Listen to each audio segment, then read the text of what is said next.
एक गांव में दो मित्र मोहन और सोहन रहते थे। मोहन बहुत धार्मिक था और भगवान को बहुत मानता था, जबकि सोहन बहुत मेहनती था। एक दिन मोहन और सोहन दोनों मिलकर कुछ व्यवसाय करने की सोचते हैं। दोनों मिलकर आधे आधे पैसे मिलाकर 1 बीघा जमीन खरीदते हैं, जिससे वह फसल उगाकर अपना घर बनाना चाहते थे।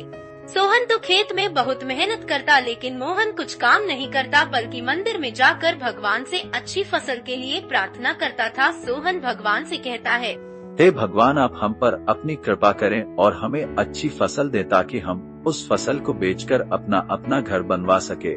इसी तरह समय बीतता गया। कुछ समय बाद खेत की फसल पककर तैयार हो गई, जिसको दोनों ने बाजार में जाकर बेच दिया और अच्छा पैसा मिला। घर आकर सोहन ने मोहन को कहा, इस धन का ज्यादा हिस्सा मुझे मिलना चाहिए, क्योंकि खेत पर सारी मेहनत मैंने की है। नहीं, धन का तुमसे ज्यादा हिस्सा मुझे मिलना चाहिए, क्योंकि मैंने भगवान से इसकी प्रार्थना की, तभी हमको अच्छी फसल हुई। भगवान के बिना कुछ संभव नहीं है।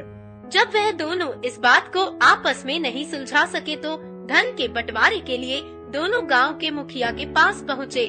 दोनों को देख मुखिया कहता है, अरे मोहन सोहन, आज मेरे घर कैसे आना हुआ? क्या बात है? कुछ परेशान से दिख रहे हो। मुखिया जी, हमने दोनों ने मिलकर 1 बीघा जमीन खरीदी थी और खेत पर मैंने अकेले सारा काम किया। मोहन तो खेत पर आता ही नहीं था, इसलिए बेची फसल के पैसे पर मुझे ज्यादा हिस्सा मिलना चाहिए। नहीं मुखिया जी, पैसे पर ज्यादा हिस्सा मुझे मिलना चाहिए, क्योंकि मैंने भगवान से दिन रात प्रार्थना की है, इसलिए इतनी अच्छी फसल हुई है।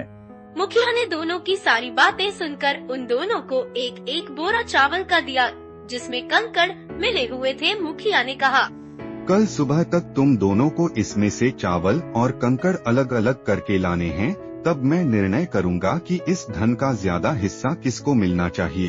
दोनों चावल की बोरी लेकर अपने घर चले गए। सोहन ने रात भर जागकर चावल और कंकड़ अलग किया, लेकिन मोहन चावल की बोरी को लेकर मंदिर में गया और भगवान से चावल से कंकड़ अलग करने की प्रार्थना की। अगले दिन सुबह सोहन जितने चावल और कंकड़ अलग कर सका, उसको ले जाकर मुखिया के पास गया, जिसे देखकर मुखिया खुश हुआ। मोहन वैसी की वैसी बोरी को ले जाकर मुखिया के पास गया। मुखिया ने मोहन को कहा कि दिखाओ तुमने कितने चावल साफ किए हैं। मोहन ने कहा, मुझे भगवान पर पूरा भरोसा है कि सारे चावल साफ हो गए होंगे। जब बोरी को खोला गया तो चावल और कंकड़ वैसे के वैसे ही थे।